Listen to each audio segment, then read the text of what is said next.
प्रदोष के दिन प्रदोष काल में जलाया गया दीप, प्रज्वलित करा गया दीप 5 स्थान पर फल देता है। प्रदोष के दिन प्रदोष काल में लगाया गया दीपक 5 स्थान पर फल देता है। पहला स्थान, अगर हमको या हमारे परिवार में किसी को काल सर्प दोष है तो हमारा प्रदोष का लगाया गया दीपक कहीं पूजन मत कराओ, वो दीप जलाने से ही काल सर्प दोष समाप्त होता चले जाता है। दूसरा स्थान पितृदोष, अगर किसी ने कह दिया कि तेरे घर में पितृदोष है, तेरे घर में, कई लोग बता देते हैं कि तुम्हारे घर में, कई माताएं पूछती हैं मेरे घर में बेटा नहीं, मेरे घर में 3 बेटी हो गई, 4 बेटी हो गई, 5 बेटी हो गई, बेटा नहीं है, बेटा नहीं, तो किसी ने कह दिया पितृदोष है। अब तुम शंकर जी की पूजन कर रहे हो, शंकर जी पे जल चढ़ा रहे हो, शिव की स्तुति कर रहे हो, तो किसी किसी की यहाँ 3 बेटियों के बाद, 4 बेटियों के बाद, एक माता ने तो लिखा है कि उसके यहाँ 2008 में उसके घर में लड़की ने जन्म लिया था, या 2008 में उसके घर में बच्चे ने जन्म लिया था, लड़की ने, उसके बाद फिर लड़की ने जन्म लिया और उसके बाद उसके घर में कोई पुत्र का योग नहीं बना। तब उसने प्रदोष के समय पर शाम को दिया लगाना प्रारंभ करा और 2008 में बच्ची जन्मी थी और अब 2024 में उसके घर में लड़के ने जन्म लिया। कि प्रदोष काल का लगाया गया दीपक, प्रदोष काल, प्रदोष के दिन, प्रदोष काल का जो दीपदान होता है वो सरल नहीं होता, वो सहज नहीं होता, 5 स्थान की पूर्ति करता है। पहला स्थान किस चीज के लिए? काल सर्पदोष के लिए। दूसरा पितृदोष, कैसा भी तुम्हें कोई पितृदोष बता दे, कितना भी तुमसे कोई कह दे कि तेरे घर में पितृ का दोष है, तेरे घर में ये दोष है, अगर आप प्रदोष के दिन, प्रदोष काल में अर्थात सूर्य अस्त के समय के 2:45 तक का जो समय होता है, 2 घंटे के समय का, उसके अंतर्गत अगर आप प्रदोष काल के समय में भगवान शंकर को दीप लगाने के लिए अगर पहुंचे हो तो वो आपको फल देगा ही, पितृदोष का निवारण होगा ही, चाहे तुम कुछ करो चाहे मत करो, वो पितृ की शांति करा दे। दूसरे नंबर पर है पितृदोष। तीसरे नंबर पर है वास्तु दोष। हमारे घर का, अब एक बहुत सावधानी से श्रवण करने वाला विषय है, वंश की वृद्धि नहीं है। 30 वर्ष शादी के हो गए, 40 वर्ष शादी के हो गए और औलाद है ही नहीं, डॉक्टर ने भी हाथ ऊंचे कर दिए, टेस्ट पे भी करवाया, IVF करवाया, सब कुछ तुमने करवा लिया, तो भी औलाद नहीं है।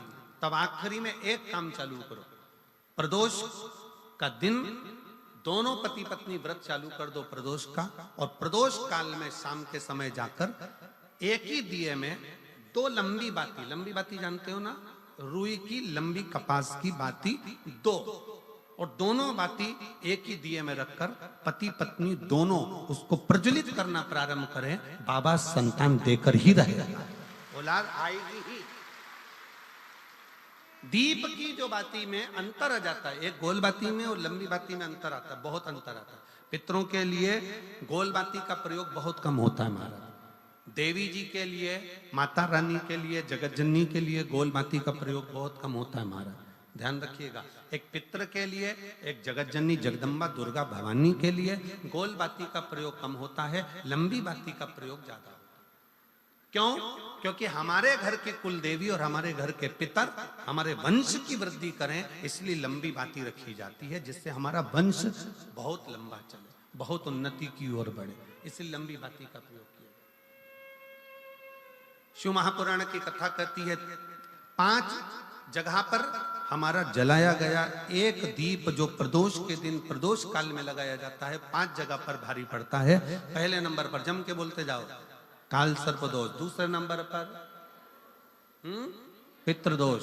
तीसरे नंबर पर घर का वास्तु दोष। हमारे घर में कितना भी वास्तु दोष है, कोई ने कह दिया यहाँ बाथरूम नहीं बनना थी, यहाँ पर शौचालय नहीं बनना था, यहाँ सीढ़ी नहीं बनना थी, वो सीढ़ी वहां बनना थी, ये सीढ़ी वहां बनना थी। तुम पूरा घर तोड़वा के देख लो, उसके बाद में जैसा वास्तु वाले हैं वैसा करा कर देख लो, उसके बाद भी तुमको शांति नहीं मिले तो समझ लेना कि तुम्हारे घर में अब वास्तु दोष तो तुमने दिखाकर समाप्त कर लिया, फिर भी वो समाप्त नहीं हो रहा, तो प्रदोष काल का लगाया गया प्रदोष के समय का दिया आखिरी में वास्तु दोष को भी समाप्त कर देता है और उसमें भी फल प्रदान करता है। काल सर्प दोष, पितृदोष, वास्तु दोष। चौथे नंबर पर 1 रुपया कमाया, 1.25 रुपये खर्च हुआ, पैसा आया गया। ये चौथे नंबर का व्यापार में थोड़े दिन दुकान अच्छी चली, थोड़े दिन बैठ गए, थोड़े दिन काम चला, थोड़े दिन बैठ गए, गाड़ी चली थोड़े दिन फिर बैठ गए, अर्थात हमारी फैक्ट्री थोड़े दिन चली फिर बैठ गए। कहीं ना कहीं तकलीफ, थोड़े दिन खाते थोड़े दिन रोते वाला चल रहा है। तो प्रदोष काल का, प्रदोष के समय का दिया इस दुख को समाप्त कर कर रेगुलर एक जैसी सांझी, एक जैसी लक्ष्मी की वृद्धि करते चले जाए। प्रदोष काल का दिया। और 5वें नंबर का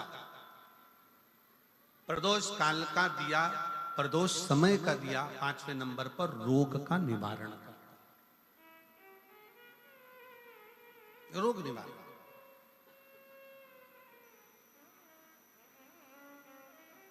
ये 5 स्थान जो बताए गए हैं प्रदोष काल के दिन, प्रदोष के दिन दीप प्रज्वलन के। और अब की बार की जो शिवरात्रि आ रही है, बाबा देव अधिदेव महादेव की बड़ी कृपा है उस पर, बहुत करुणा। 25 तारीख को प्रदोष और 26 तारीख को शिवरात्रि। अब जरा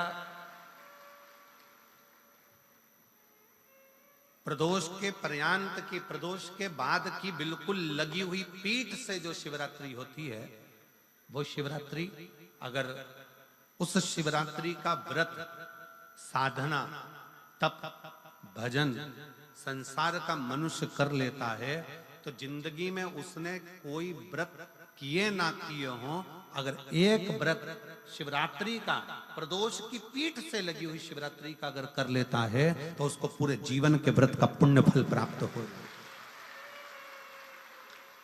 एक व्रत शिवरात्रि का प्रदोष पर्यंत की, अर्थात प्रदोष की पीठ से जुड़ी हुई। अब अगर आप कोई ब्राह्मण से, अगर कोई विद्वज्जन से, कोई पंडित जी से आप पूछेंगे प्रदोष कितनी बजे लग रहा है, वो बताएंगे। फिर प्रदोष लगने के बाद प्रदोष कब समाप्त हो रहा है, तो जिस दिन 26 तारीख हो रही है उसमें लगाया। दोनों की पीठ मिल रही, दोनों।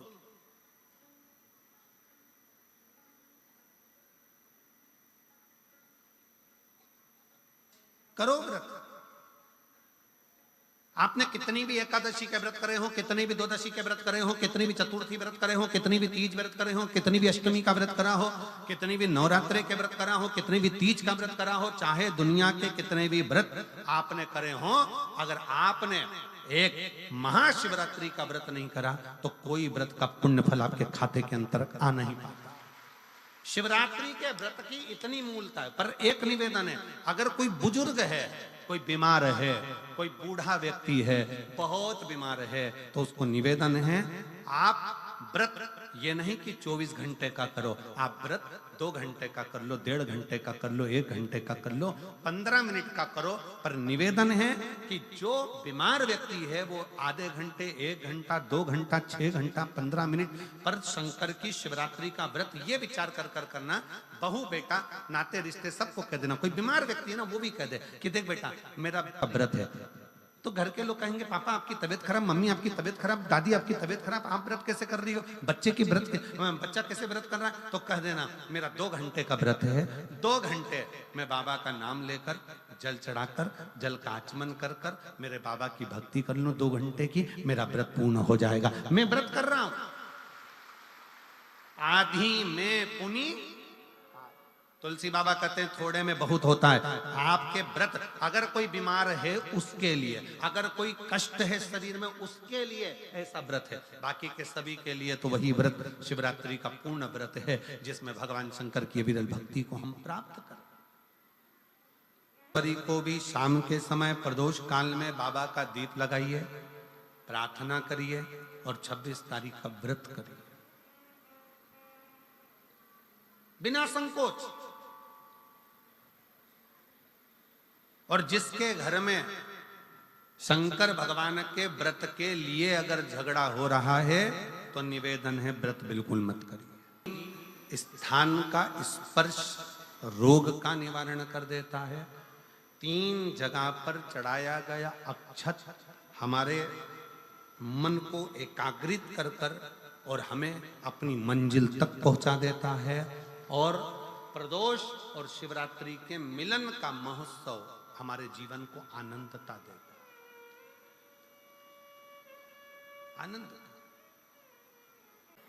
3 स्थान शिवलिंग पर वर्णित है कि ये 3 स्थान का जब स्पर्श करते हैं तो आप कितने भी रोग से ग्रसित क्यों ना हो, आप कितने भी रोग से घिरे क्यों ना हो, 3 स्थान का स्पर्श करने से आपको एक अलग से ऊर्जा प्राप्त होती है। और आपके शरीर में कितना भी कंपन हो रहा हो, कितनी भी कमजोरी हो रही हो, कितना भी दर्द हो रहा हो, कितना भी कष्ट हो रहा हो, 3 स्थान शिवालय में शिवलिंग के जगह पर बताए गए हैं। उन स्थानों का स्पर्श करने से शरीर में एक ऊर्जा आती है, शरीर में एक बल उत्पन्न होता है, एक ऊर्जा आती है।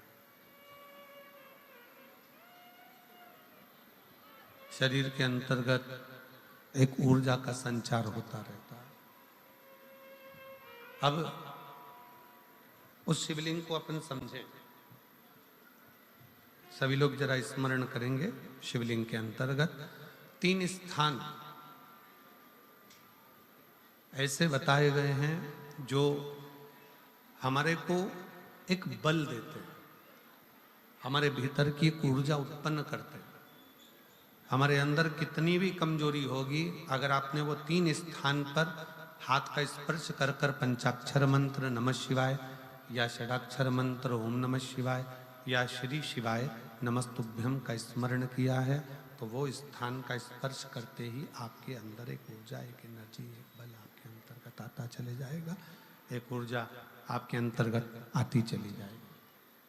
3 स्थान, पहला जो ये जलाधारी बनी हुई है, ये जो गोल जो भाग आता है, जलाधारी में जो भी गोल भाग है, वो गोल भाग का हाथ से स्पर्श करना, अर्थात जो माता जी का हस्त कमल है पार्वती जी का, वो जो गोल जलाधारी है जिस पे शिवलिंग रखा हुआ है, वो गोल जला, ये जो चरण है जहां से पानी बहकर जाता है उस स्थान पर नहीं, जहां गोल भाग है उस गोल भाग पर अपने सीधे हाथ का स्पर्श करना और श्री शिवाय नमस्तुभ्यम का जाप या पंचाक्षर मंत्र या षडाक्षर मंत्र ओम नमः शिवाय का जाप करना, पहला।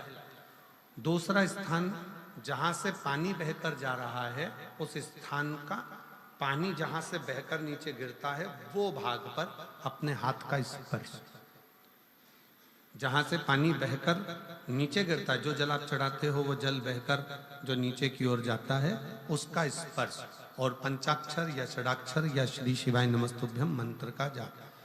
फिर तीसरा स्थान बताया कि शिवलिंग में किसी भी स्थान पर अपनी हथेली का स्पर्श, केवल हथेली का स्पर्श, उसमें उंगलियों का स्पर्श नहीं, केवल हथेली का स्पर्श, और पंचाक्षर या षडाक्षर या श्री शिवाय नमस्तुभ्यम मंत्र का जाप। ये 3 स्थान ऐसे बताए हैं कि आपके शरीर में अगर बिल्कुल भी इतनी एनर्जी नहीं है कि आप 2 कदम चल सकते हैं, तो शंकर के मंदिर में, शिवालय में जाकर ये 3 स्थान का स्पर्श करिए। मंदिर से जब आप बाहर निकलेंगे तो खुद के बल पर निकलेंगे, कोई आपको उठाने के लिए जरूरत नहीं, स्वयं के बल पर आप आगे निकल सकते हैं। 3 स्थान है जहां व्यक्ति के जीवन के दुख, तकलीफ, रोग, कष्ट अपने आप नष्ट होते चले जाते हैं। तो पहला जो स्थान है वो पार्वती जी का स्थान हस्तकमल, दूसरा कार्तिकेय और गणेश के मध्य में जो अशोक सुंदरी है और कार्तिक गणेश बैठे वहां से जो पानी नीचे की ओर आता है वो स्थान, और तीसरा अपनी हथेली का, शिवलिंग का कोई भी स्थान जहां अपनी हथेली का स्पर्श हो जाए वो स्थान। ये 3 जगह हमें बल देती है, हमें ऊर्जा देती है, हमें एनर्जी देती है। जिस समय पर तुम्हारा 2 मन हो रहा हो, तुम्हें लग रहा हो कि मैं निकलूंगा कि नहीं निकलूंगा, तुम्हें लग रहा है कि ये एग्जाम में क्लियर कर पाऊंगा कि नहीं कर पाऊंगा, मैं पहुंचूंगा कि नहीं पहुंचूंगा। तो यही तीन स्थान,